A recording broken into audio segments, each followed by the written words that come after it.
All right, so I'm gonna start this 6-liter LQ4 build for my '85 Chevy C10 single cab short bed.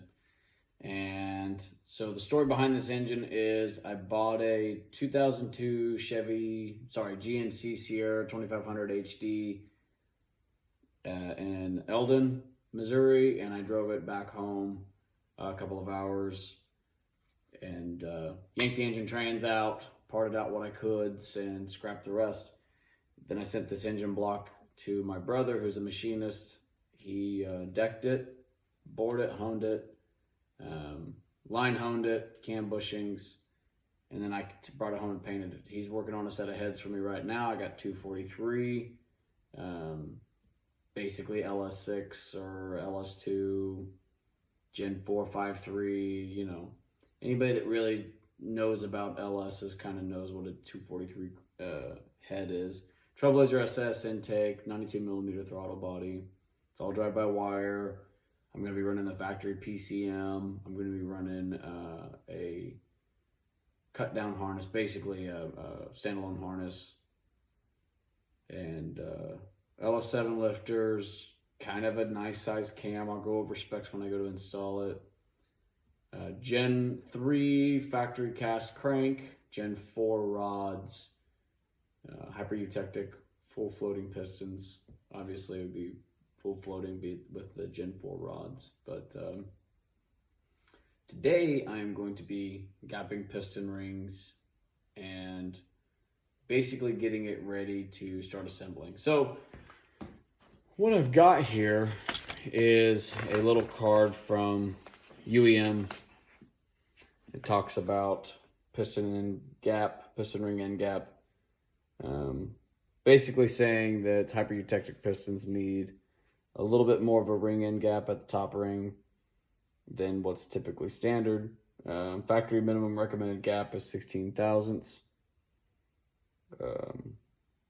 And they want to see 22 thousandths. So, anyways.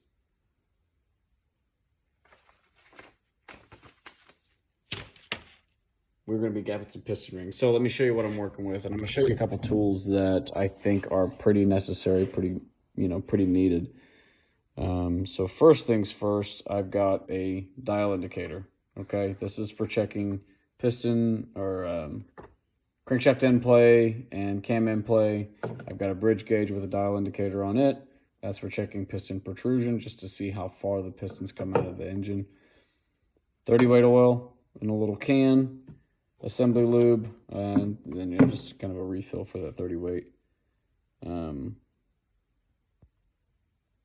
I've got a piston ring shaving tool I bought from eBay, or Amazon, pretty cheap deal. 1/2-inch drive torque wrench, 3/8 drive torque wrench, and these are some Harbor Freight cheapies. As long as they're calibrated properly, you shouldn't have any issues. Piston ring compression tool. This one was probably 20 bucks. You could probably get by with the one at O'Reilly's for less. And also feeler gauges.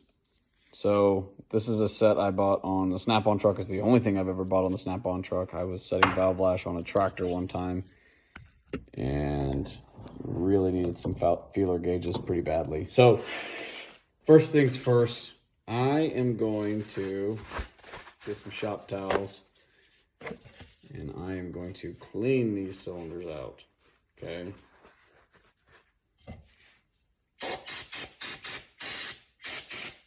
I like having brake clean around at all times because I like to party. So we're gonna get all the debris out of here, the debris out of these cylinders. Kind of have a rust inhibitor on here, so I want to get all that out. Q. And then I'm gonna start with this cylinder right here. Yeah, I'm gonna start with this cylinder right here. This would be cylinder number 2. 1, 2, 3, 4, 5, 6, 7, 8. if I remember right. I've messed with a lot of small blocks. I'm pretty sure that's how it is. So I'm going to set it just kind of right there at the very top of the cylinder. Okay. And what I've done here is I've just stuck a piston ring on the top of this piston. You can get a squaring tool. I don't have one, but you can get a squaring tool. I'm just going to kind of use this. The idea is the top end goes in to the cylinder and then the ring stops it, and it's pretty level, pretty even. You don't need a lot of force. You don't have to force it. So I'm just going to push it till it stops. Now, of course, I'm going to try to make sure this ring is level. So it's pushed until it stops. I'm going to go ahead and reach up underneath it, push that piston ring back up against that piston. Okay. And we'll take my feeler gauge. And the factory recommended is 16 thousandths. So I'm going to wipe this off and see where I need to be. So it's right at 16 thousandths. That's good. Here's the thing with this. When you're doing anything with a feeler gauge, whether it be you're setting valve lash or checking piston ring gap, whatever you're doing, you want a little bit of resistance, but you don't want a ton. What I'm saying is you don't want to stick this piston or stick this feeler gauge in there and wiggle it back and forth, and then you're moving the ring like that, okay? At the same time, you don't want it so loose that you can't feel either side of the piston ring. So that's perfect. It's a good amount of resistance. And I'm going to try to take it out to, it recommended 22 thousandths, but I think I'm going to go 26. Now, I don't want to go too far, because if I go too far, you know, I might deal with some maybe power loss issues, maybe some compression issues. I'm not exactly sure what the consequences of that are, but I do want a little bit more gap in case I decide to slap a little bit of boost or nitrous at it at some point. So I'm going to go ahead and shave this sucker down real quick.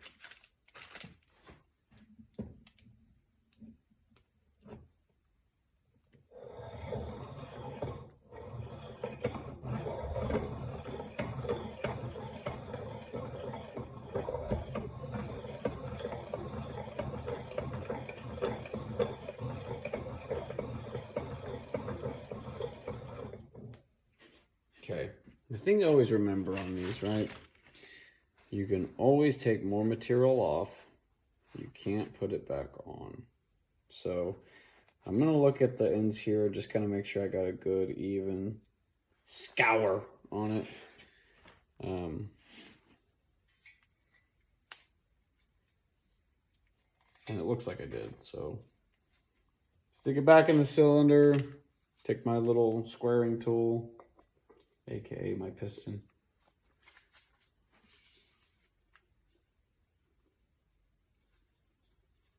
Okay.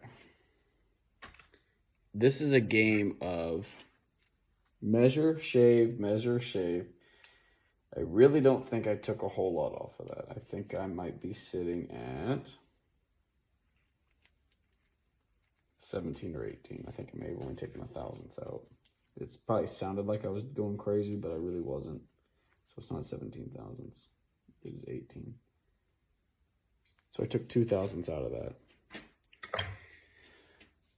My piston ring manufacturer recommended 22 thousandths. So if I'm at 18, I still have at least 4 thousandths to shave off before I'm even right where the manufacturer wants me to be.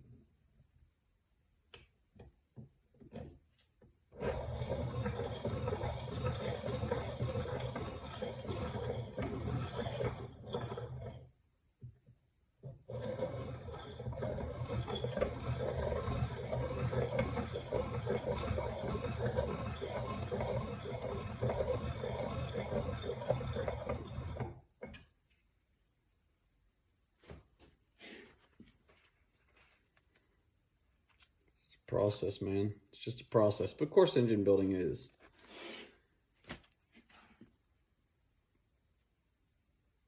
Looking good. in the neighborhood. I'll probably do things that people don't agree with in this build. Probably do some things that people don't like. And that's fine. Honestly, here's the thing. It seems to me like it doesn't really matter what trade you get into or what thing you do with your life or what even hobbies you want to have. Somebody's always an expert. Somebody always has something to say. So just do it, have fun, mess things up if you have to. Learn some stuff, figure things out, get better at it, get good at it. And you'll be glad you did. Just attempt it at the end of the day. Now, for me, I like building engines. I've built engines for several years. I was a engine assembler for John Deere for 3.5 years. And then from there, I went to the repair side of things where I would just repaired engines all day long. And that included me taking engines apart and rebuilding them. And so I'd like to think that I know how to build an engine. I built somewhere close to 15,000, and I really don't mean that's really not an exaggeration. And I'm not trying to boast or be boastful about it, but I've had a lot of fun building engines, and I enjoy it a lot. And I think that I really would like to think I know what I'm doing. But there's always a critic, so doesn't matter what they say, I guess is what I'm saying. You'll see a lot of things on this channel that I do, and some of it I may not do right. I've done a lot of things. I've really enjoyed working on cars in my life. And I try to learn everything. When I was a kid, I always said that my goal was to learn everything that I could learn about a car.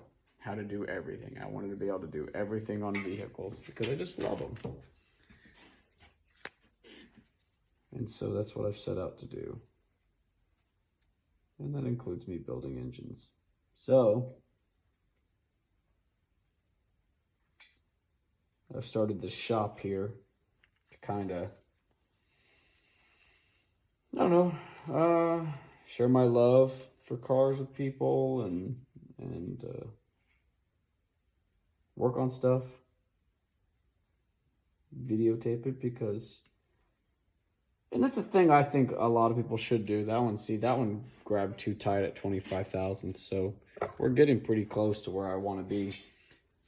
But a lot of people don't realize that, everybody's got something that they're good at. Everybody's got something that they're talented with.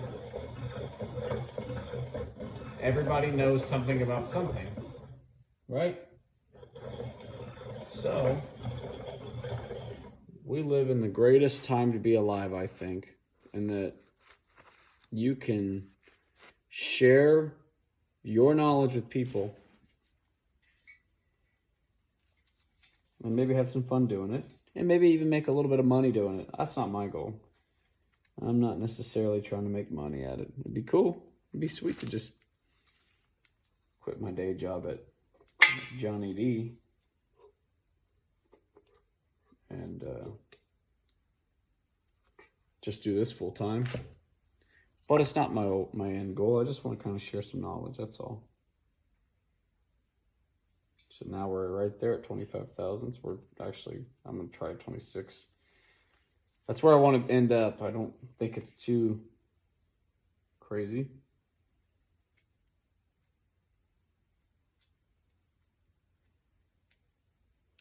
Oh yeah. Call it. That's 26,000. So I'm going to gap all these rings. This top ring's at 26,000. I haven't decided if I want to do the second ring yet. I don't think I want to. This is a bit of a process, and it's not super necessary, so why would I? Either way, that's the process. I won't torture you guys with the whole thing. I know I didn't show how to grind them. So anyways, like I said, get out there, build yourself something, work on something, get your hands dirty, learn something. And maybe if you want to showcase some things that you do know, take a video, man. It's a pretty fun deal. So just follow along. I'll be adding more videos as we go. Once I get the piston rings all gapped and everything where I think I want it to be, we'll go ahead and install the bottom end, install the pistons and rods, and obviously the crankshaft first, but pistons, rods, and camshaft. Go from there. We're just going to build this engine together, and it'll probably be a couple series of small videos just because I think that it would wind up being maybe a little boring for some people if I just did a whole hour of engine building. So I'm just going to break it up into little snippets and kind of see how that goes. I don't expect a whole lot of traction, but I hope for it. Anyways, if you like what you see, let me know. If you don't, you can let me know, but I don't really care. Thank you for watching.